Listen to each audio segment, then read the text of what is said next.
I disagree with. I am sitting here talking to Jon Stewart, and I'm trying to get it, trying to understand you. I'm trying to see whether or not you recognize that what I believe is true, that there's as much bias on the other side as you subscribe to Fox, and why you seem to go easy on that. I think that there is probably a liberal bias that exists within the media that is because of the medium in which it exists. I think that the majority of people working in it probably hold liberal viewpoints, but I don't think that they are as relentlessly activist as the conservative movement that has risen up over the last 40 years. And that movement has decided that they have been victims of a witch hunt. And to some extent, they're right. People on the right are called racist, and they're called things with an ease that I am uncomfortable with, and homophobic and all those other things. And I think that that is absolutely something that they have a real right to be angry about and to feel that they've been vilified for those things. And I've been guilty of doing some of those things myself. I accept your apology. Are you willing to say the same thing about the mainstream media, about ABC, CBS, NBC, Washington Post, New York Times? Would you say the same thing about them, that they are, in your words, a propaganda delivery system relentlessly pushing a liberal agenda? No, I wouldn't say that. Why not? MSNBC is attempting that. I think they're attempting. They've looked at your business model, and they've seen the success of it. And I think they're attempting to be a more activist organization. You don't think the New York Times is a liberal organization? Now, pushing a liberal agenda?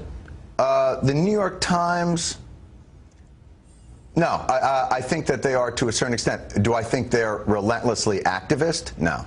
In a purely liberal partisan way? No, I don't. Well, I think Fox is a very special. The shutters to go from your eyes, because I am going to prove it to you in the next few minutes. Even you made fun of the fact that the New York Times and the Washington Post, when this document dump of 24,000 emails of Sarah Palin was released, and they got so excited about it, they asked their readers, can help us go through these 24,000 documents.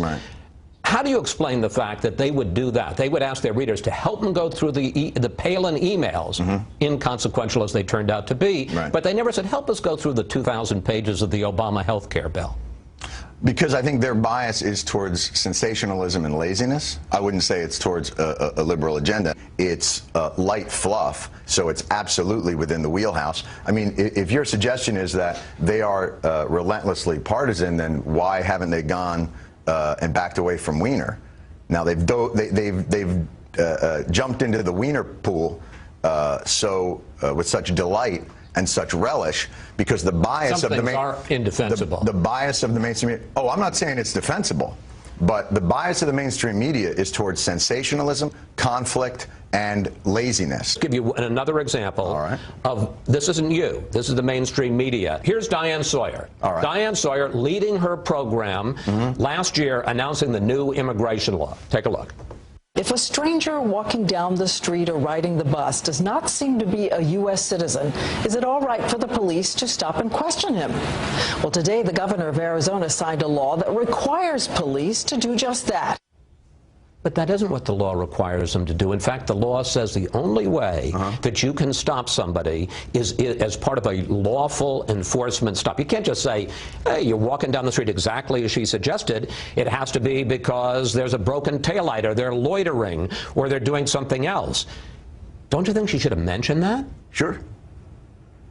Yeah, no, I think you're right. I think we should have more full context and more of the types of things that you're talking about. But I don't understand how that's purely a liberal or conservative bias. That's, like I said, sensationalist and somewhat lazy. But I don't understand how that's partisan. The embarrassment is that I'm given credibility in this world because of the disappointment that the public has in what the news media does. I don't think because I have an ideological agenda. I don't think our viewers are the least bit disappointed with us.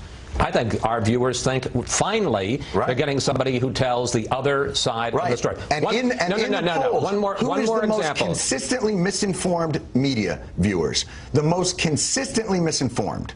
Fox. Fox viewers. Consistently. Every poll.